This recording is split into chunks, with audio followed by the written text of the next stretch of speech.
En la hora de la verdad, el invitado del día. Presenta Colsubsidio, con todo lo que te mereces.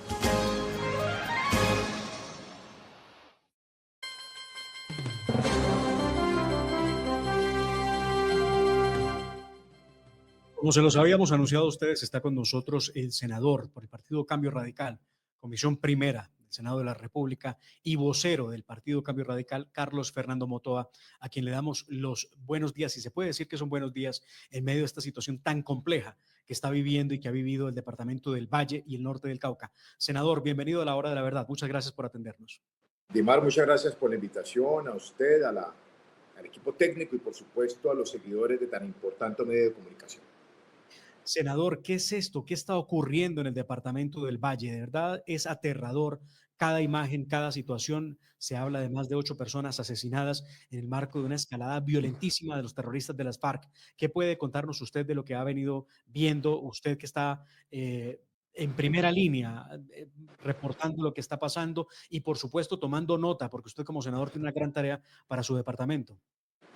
Dimar, una serie de errores que hemos advertido desde el Congreso de la República, responsabilidad del gobierno nacional, por supuesto, pero también de las autoridades locales. Y quiero mencionarlo, porque el año pasado, precisamente por esta época, realizamos un debate de control político en el Senado, en la Comisión Primera del Senado, donde advertíamos las consecuencias de políticas erráticas del gobierno nacional que hoy desafortunadamente sufren las consecuencias en territorios como el Valle del Cauca. Y permítame decirle cuáles son ellas. La primera, una ausencia de la cultura de la legalidad, esa política errada de la paz total, de dejar al territorio indefenso o peor aún, en un acuerdo entre organizaciones criminales, como ha ocurrido en el Catatumbo, como ha ocurrido en Buenaventura, pues por supuesto genera esta actividad criminal donde se sienten ellos con todo el poder de atentar contra la fuerza pública y contra la población civil. Hemos venido requiriendo por diferentes escenarios que se termine ya con esa política de la paz total. Es el primer criterio. El segundo, una también mala concepción de la política antidrogas. No existe programa de sustitución de cultivos de manera voluntaria, tampoco forzosa, y esto hace que municipios como Jamundí, como el Cauca, pues estén inundados de esas clase de plantaciones que por supuesto fortalecen el poder económico de las organizaciones criminales. Y tercero, tenemos que decirlo también, un disminuido presupuesto del gobierno nacional en materia de seguridad. Ya no ocupa el primer lugar ni el segundo. Tal vez en el gobierno de Petro ha ocupado el cuarto lugar, pero también una mala utilización de los recursos en materia de seguridad, tanto del gobierno departamental como del gobierno municipal. Me refiero particularmente al Valle del Cauca y a Cali. Todo eso es el caldo de cultivo para que estas organizaciones criminales sientan que pueden amedrentar, acorralar a las instituciones y generar el terror que hoy estamos viviendo en el Valle del Cauca. ¿Qué ha dicho el gobierno frente a la situación? ¿Qué ha dicho el ministro de Defensa, el general Pedro Sánchez, que debe entender muy bien lo que significa estos ataques de parte de las FARC, que pareciera estar empeñada en sembrar el terror, el senador, en el departamento del Valle y en el norte del Cauca? Después de varias horas, casi de un día, no tenemos ninguna información, ninguna comunicación precisa por parte de la fuerza pública. El ministro de Interior divaga, como lo viene haciendo de tiempo atrás, que es una responsabilidad de los mismos actores criminales que tuvieron que ver con el atentado a Miguel Uribe. Mucha desinformación y muy falta de claridad en las hipótesis que se plantean. Por supuesto, genera mayor incertidumbre y mayor zozobra en el Valle del Cauca. Aquí tenemos que reaccionar, y para reaccionar se requiere un presupuesto que se asigne a los temas de seguridad. Importancia que el gobierno nacional le asigne al Ministerio de Defensa, que vuelvan a hacer el sobrevuelo y a prevenir esos ataques por temas también prioritarios, como es la utilización de la Fuerza Aérea. Aplicación de la inteligencia. Algo está fallando en el Valle del Cauca. No puede ser que hoy de manera sistemática, organizada, planeada, cerca de 4 atentados solo en el municipio de Cali. Tenemos 2 muertos y tenemos también en el Valle del Cauca cerca de 37 heridos con los hechos delictivos y terroristas de las últimas horas. Senador, ¿se ha pensado en reclamarle en el Senado de la República de manera especial o crear una comisión accidental que vaya a revisar lo que está pasando en el Valle? Porque esto no es nuevo, o sea, no estamos hablando, Así claro, es, el nivel de la escalada ha sido constante, así pero, es, así es. pero lo que pasa en Jamundí, eh, eh, pero por favor, ¿qué pasa además? El alcalde que ha dicho, el alcalde Alejandro Eder, que no sé si ha podido actuar, si tiene margen de maniobra. Yo, Dimar, usted lo establece de manera muy clara. Esto ha sido una corresponsabilidad. El deterioro de la seguridad en el Valle del Cauca viene ocurriendo desde el gobierno departamental anterior y también, hay que decirlo, desde el gobierno anterior, del presidente Iván Duque. Pero hoy sentimos que esto ya supera cualquier límite. Es que cada cerca de 8 días venimos sintiendo los atentados en Santiago de Cali. Jamundí está sumido en una ola criminal donde no se ve fácilmente que pueda ser nuevamente recuperada por parte de las autoridades. La fuerza pública está maniatada con ese criterio, ya lo hemos dicho, errático de la paz total. Así que aquí corresponde nuevamente llamar la atención de las autoridades locales, de las autoridades departamentales y, por supuesto, la gran responsabilidad del gobierno nacional. Hemos hecho debates de control político en el Senado que tengo que decirlo. La gobernadora del Valle no asistió, donde íbamos precisamente a mencionar y donde logramos precisar lo que venía ocurriendo en el Valle del Cauca el año anterior, el departamento más violento, con una presencia muy significativa del delito de extorsión, un departamento, quien lo creyera, que tenía el mayor número de asesinatos de líderes sociales. Todo esto el año pasado en el Valle del Cauca. Han dejado crecer mucha fuerza a esta ola criminal, a estas actividades ilícitas y por supuesto a estos grupos criminales.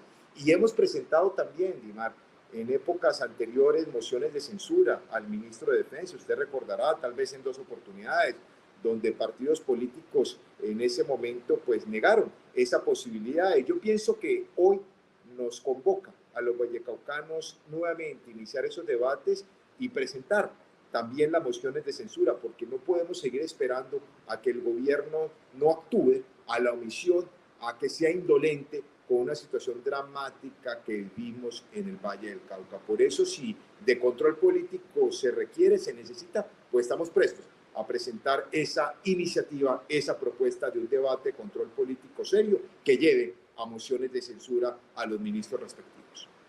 Senador, y le quiere preguntar por lo que nos está pasando, no solamente en el Valle, en el Cauca, sino por lo que ocurrió en Bogotá el sábado pasado cuando un criminal menor de edad atacó por la espalda al senador del Centro Democrático, Miguel Uribe, y lo tiene debatiéndose entre la vida y la muerte. ¿Esto qué es? ¿Qué pasó con el Estado? El deber de proteger, de hacer todo lo posible porque estos hechos no se repitieran. De verdad le digo, uno siente que estamos en 1989, donde los candidatos presidenciales eran cazados por los criminales. Incapacidad total por parte del gobierno nacional. Son indolentes.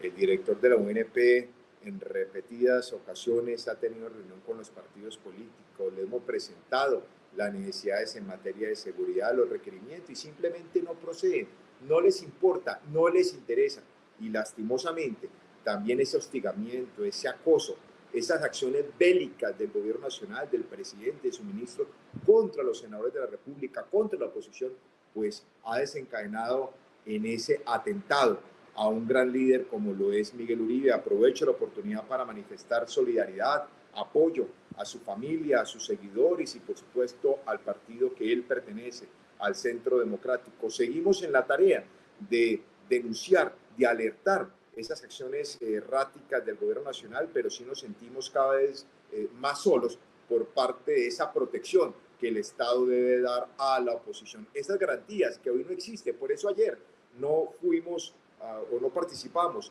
de esa reunión, de esa convocatoria del gobierno nacional, porque entendemos que es inútil y que además es hipócrita. Si alguien ha hostigado, ha acosado a la oposición, ha sido el gobierno de Gustavo Petro.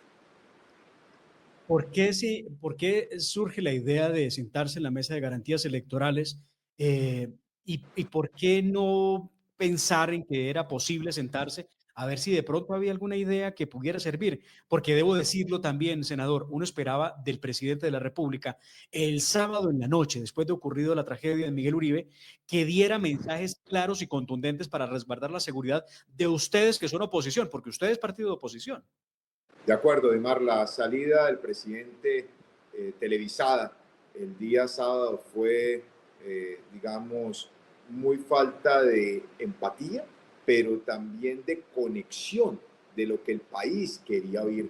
Divagó, como lo suele hacer, en una intervención tórrida, lúgubre, donde no se puede resaltar ningún apoyo, ningún respaldo, ninguna situación que asumiera como responsabilidad por ser él el jefe de Estado y por ser él el comandante supremo de las fuerzas militares. No asume ninguna responsabilidad, sigue en la actividad proselitista, en el activismo político, y desafortunadamente esto hace que cada vez sea más riesgosa la actividad política de quien ejercemos la oposición, y nos tendremos que recurrir a organismos internacionales para, ojalá, buscar la debida protección y la sanción al Estado colombiano que no está ejerciendo esa labor que le corresponde.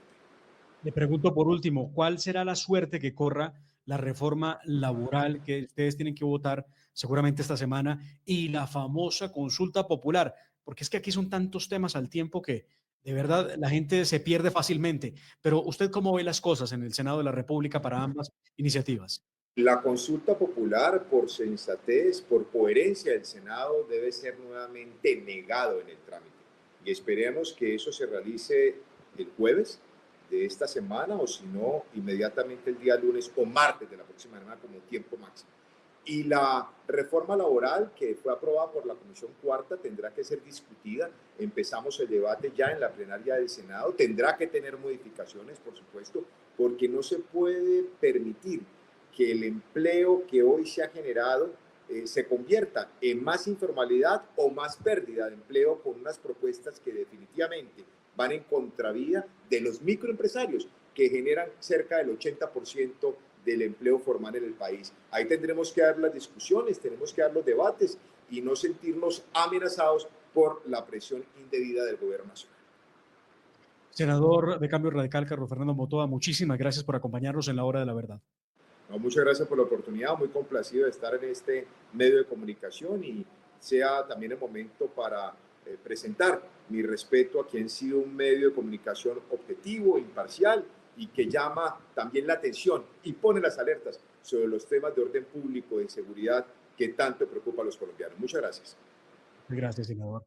El senador Carlos Fernando Motoa del partido Cambio Radical, partido de oposición, también vocero de la colectividad, quien ha dejado claro varios asuntos. Hemos hablado de seguridad en el Valle, en la situación tremenda que vivió el día de ayer el departamento, y también hemos hablado, por supuesto, de la posición de los partidos de oposición en estos momentos frente a Gustavo Petro y la idea de instalar la mesa de garantías electorales donde no hay garantías. Esa es la conclusión. Sigan ustedes aquí, está en la hora de la verdad. Vamos al oído. Ya regresamos. ¿Quieres fortalecer tus habilidades y crecer laboralmente? En Corsubsidio te ofrecemos más de 30 cursos de formación sin costo en TIC, idiomas, Excel, finanzas personales y más, con el acompañamiento de aliados expertos en educación. Inscríbete y haz hasta 3 cursos al año. Corsubsidio, juntos lo hacemos posible. Aplican términos y condiciones. Vigilado Supersubsidio. Metal Deck de Acesco, el entrepiso que se adapta a todo tipo de estructura, en una presentación de Al Oído.